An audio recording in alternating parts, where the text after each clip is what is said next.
Christmas lights up at Polo Park with a sparkling array of things to see and do. Polo Park is all decked out in festive finery to present a treasure chest of great Christmas gift ideas. Santa Claus is in his magic castle and ready to hear the gift wishes of all his little friends. See the Super Santa Express as it chugs its way through the giant forest, and take a ride on the popular Merry Mushroom Slide. All the glitter and glow of this happy holiday season are on display as Christmas lights up at Polo Park.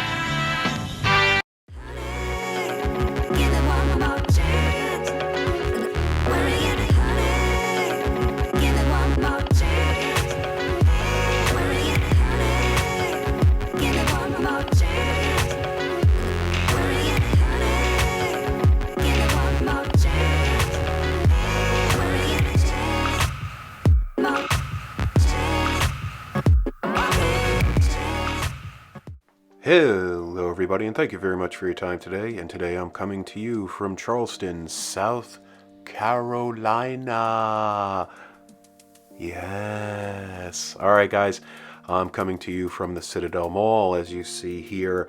Now this is another visit to the Citadel Mall for Christmas. I did my last one in 2022 this time. So we are back, walking through the mall, trying not to bump into people, and we are going to see what's happening at this mall. So for those of you from Charleston or that ever come down to Charleston, you've probably seen this mall. It is in between what I consider a dead mall and possibly on an upswing. And one of the reasons for that is there are lots of locations throughout the mall that are empty. So that's why I would consider it a dead mall. But in the same breath, there are a lot of smaller local-based companies, mom and pops, and also a mix of large national retailers. Now, did not see it in the clip here because I couldn't turn off to the right side, but there is a Target here at the Citadel Mall. We will also see in a few moments the MUSC, the Medical University of South Carolina, has a large office here in the mall, taking one of the anchors. And also, for those of you that have seen my previous videos on this mall, this was, I don't believe it still is, I don't believe it's in production anymore, the filming location for the Righteous Gemstones, if I'm thinking right. I forget the exact name of that HBO show with Danny McBride, and I believe Danny McBride lives here in the Charleston area. I believe on maybe Sullivan's Island or maybe John's Island, but I have heard that he does live here. So we got a few famous folks living in Charleston. So let's check out the directory. As you saw there, we're going to see MUSC in a few moments, and that actually is where the tree and Santa is located. So as we walk past Loft here, we're going to see one of the community organizations off to the right.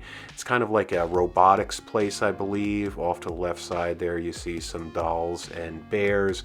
We've got our always massage place that you have to have for every dead-ish mall. Off to the right side, you'll also see the Reserve coming up in a moment. I believe that is a rental space maybe for meetings, community centers. So I've actually never seen that open for events when I've been here at the mall. But again, I'm coming to the mall probably at times when a lot of things aren't going on. I try my best not to be filming people that are walking around the mall. And let's take a look into what I assume was maybe Lens Crafters or Pearl Vision at some point. Very well lit up, but unfortunately they are gone. So that's very sad to see. Here we see, what is that, one of the hair places, maybe one of the wig places? Yeah, Beauty Live or Beauty Line. I was looking up in the ceiling, and as you saw just a moment ago, that is one of the few spots where there is some water coming in through the ceiling, so that's unfortunate to see. Hopefully they'll be able to handle any roof issues that they are having. Now this mall itself is one of two malls in the Charleston area. There is also the Northwoods Mall that is basically closer towards North Charleston. This mall, the Citadel Mall, is on the West Ashley side of town. So again, for those of you that don't know Charleston, definitely look it up on the map.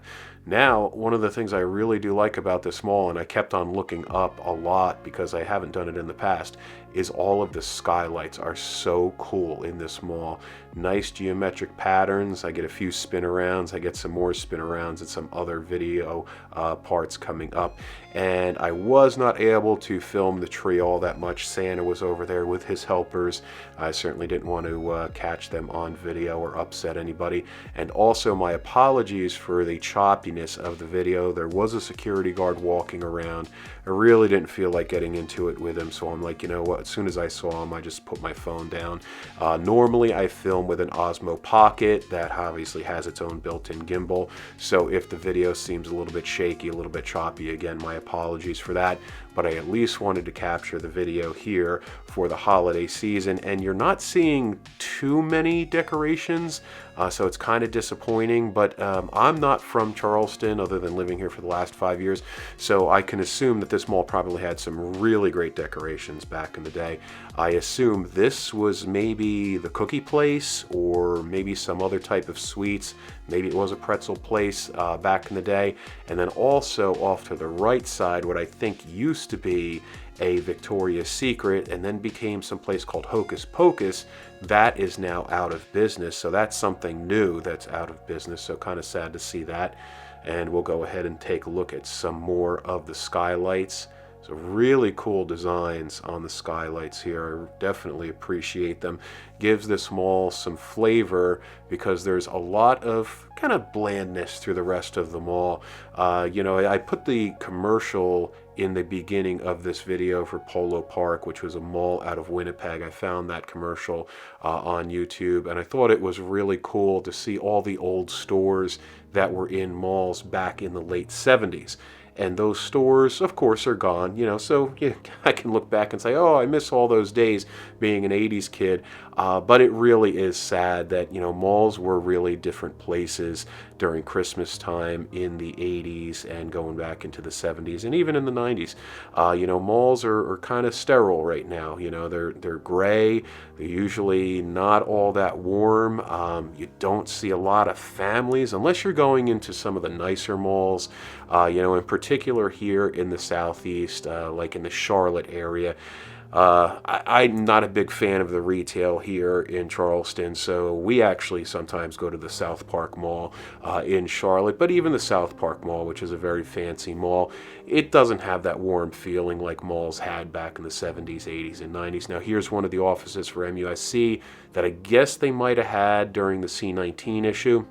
And also this mall was used in the parking lot as a vaccination site when the issue was going on. Luckily, obviously, a lot of folks are doing a lot better now. For those of you that are feeling a little bit sick, definitely try and stay safe this holiday. I am actually getting over being sick right now, so I'm not sure if you can hear it in my voice. Now, here is one of the stores that actually, I believe there were a lot of props that were in here for the Righteous Gemstones, because when I've gone in the past, it's either been dark and I've seen a lot of stuff in there, and then also you'll see here in a moment what used to be the Sears location, I believe, for the mall, and that Sears location is where they used to do a lot of filming for that show with HBO. Got another store here. I'm not sure what this might have been. This looks like it might have been a toy store, like one of those places that sold Melissa and Doug type toys. Now here was the Sears. You see that door behind the gate, and there's a bunch of stuff there that basically says no trespassing, doors locked, and above that where the Sears sign used to be, it actually said Gemstone. So look in my previous videos and you'll see the gemstone. It said Gemstone Church or something like that, again part of the production. Little play area off to the left side here, but there were no kids playing, not that I would film them anyway. And then we're going to take a look here at the corridor of the mall that has the Planet Fitness. There is also a rental car place off to the right side. Taking a look at all of the tiling here, unfortunately there was a couple, I believe, that was walking towards me, so again I didn't want to get them on video. So off to the right side there's a Hertz or U-Haul rental place. I'm not sure what it was exactly, and probably this was Mrs. Fields, I assume, back in the day. Looks like the label scar might have been Mrs. Fields. And then this was some type of restaurant. If you guys know what this was, certainly feel free to put it in the comments. And I think it actually is becoming something else right now, because they had the windows, as you see here, boarded off. You could see in the past. And then also when I tried looking in right here, that was also blocked out, so I didn't bother filming. So the Planet Fitness, really nice that they have this here at the mall, taking up a lot of square footage. And we're going to start to walk back. One of the things that I've noticed here, one of these drawings for the cruises, have any of you guys ever filled one of those out? Bad idea.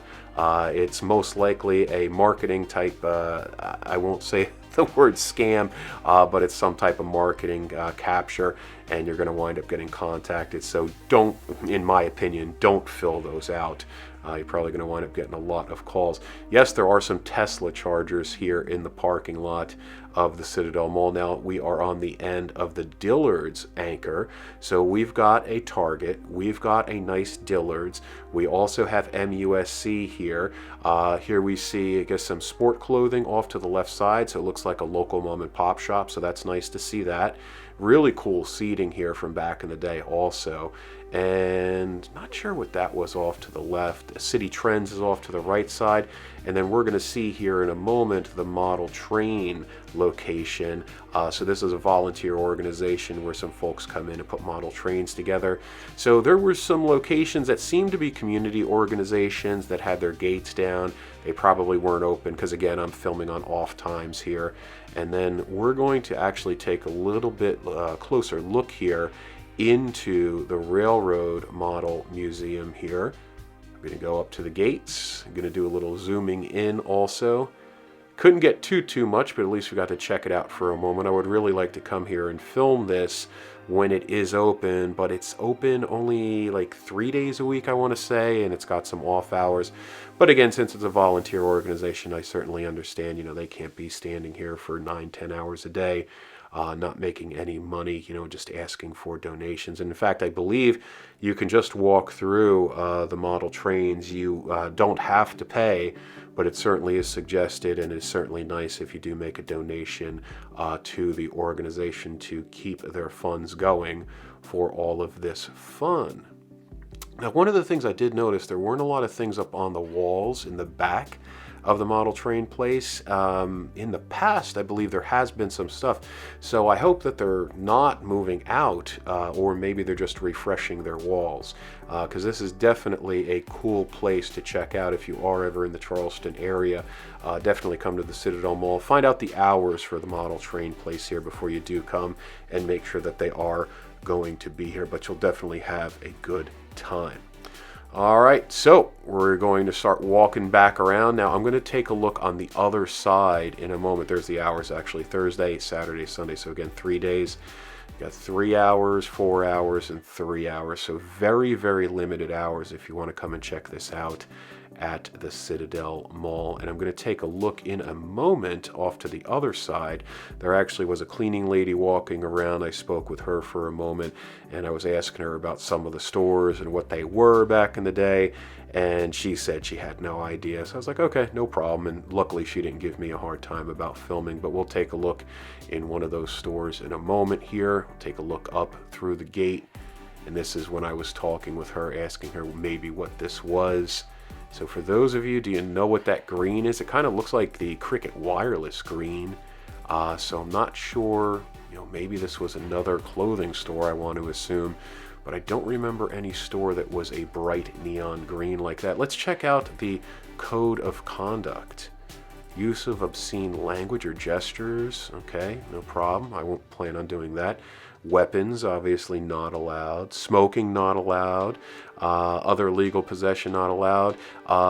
Let's see, we got school truancy policies are enforced. So for those of you that want to see the code of conduct, certainly feel free to pause the video and check it out. Now here was, guys, what was this? Was this Hollister? I don't remember.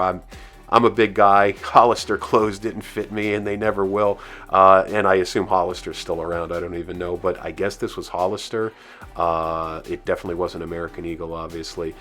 So as we look in here, oh boy, I gotta say, they put so much money into these stores. I mean, beautiful fixtures hanging, beautiful shelving, all the library cases. I mean, everything looks great there. And look how far back it goes. Just, boy, I mean, literally, you could live in that place. It looks beautiful, but unfortunately not open anymore. There's definitely a nice opportunity there if somebody could buy all of that woodwork that's in there and not have to pay to do it in their home. That'd be really cool. So as we start to walk back here, we see some kiosks. We see Target off to the end there, and of course we see Loft that we passed by before. Take a look at some of our beautiful skylights again. And we're going to do a little final clip here at the food court. And we actually have a store that's on the outside. So we got the acai bubble tea. We've got China Master. We've got Chick-fil-A. Oh, actually, maybe that one store was a Chick-fil-A that I saw previously. Yeah, maybe that's what it was. It wasn't a Mrs. Fields. We got Bella Roma, Italian food. We have a Japanese place. Pie King. I actually want to try the pie. So we got Charlie's Steaks, and also across the way was Subway. We see the Art of Grooming also, so that's pretty cool. Maybe a really nice barber shop. And then right there, looking forward past the Gumballs, I believe that was supposed to be a cafe at some point. I think it might have been here for a moment, and then it went out of business. I forget what it was called. It was Green something, I believe. So maybe it was a tea or coffee place. Now, once I walked outside, I was like, you know what? Let me go back and film that cafe before I leave. Really nice brickwork also. The mall just needs a power wash, and it's a really nice mall. Now, it's really sad that there's not a lot more retailers here. It's a really good opportunity. And we take a look in here at the cafe restaurant that was here.